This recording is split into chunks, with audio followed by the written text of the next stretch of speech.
Okay, here's chord piano lesson number 1. Okay, so there's 3 in this series here.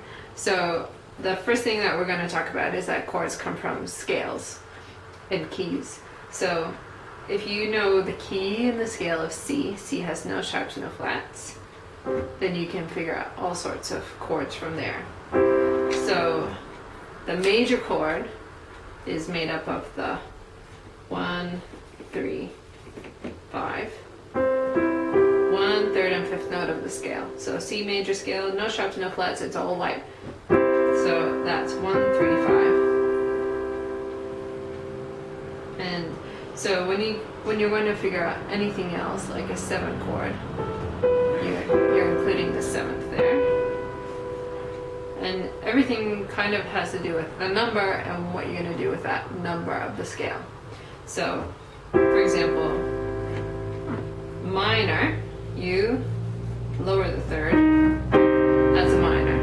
Okay, if you're going to play a 7, you also lower the 7. That's a minor 7. So 1, 3, 5, 7, and 3rd and 5th are lowered. Okay, are you with me? If you have 1, 3, 5, 7, that's a major 7 chord. Looks like that. Okay. The minor 7 has a small M.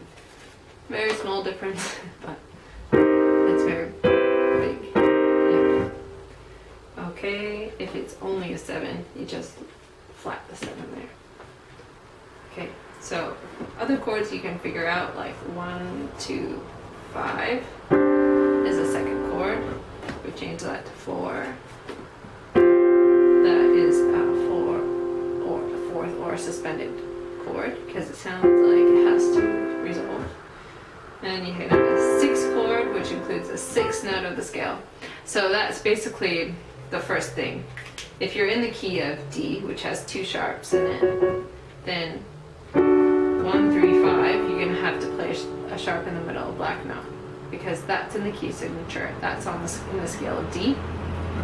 So to lower it, that's the minor. And to make it a minor 7, you have the C sharp as the 7th note. So you're going to lower it to the C. That's a minor 7. That's the 7 chord, D7. Okay. So that is the first thing to learn, is the scales, the keys, and what numbers in the scale make up what kind of chord. So 1, 3, 5, 7, yeah, that's what you need to do.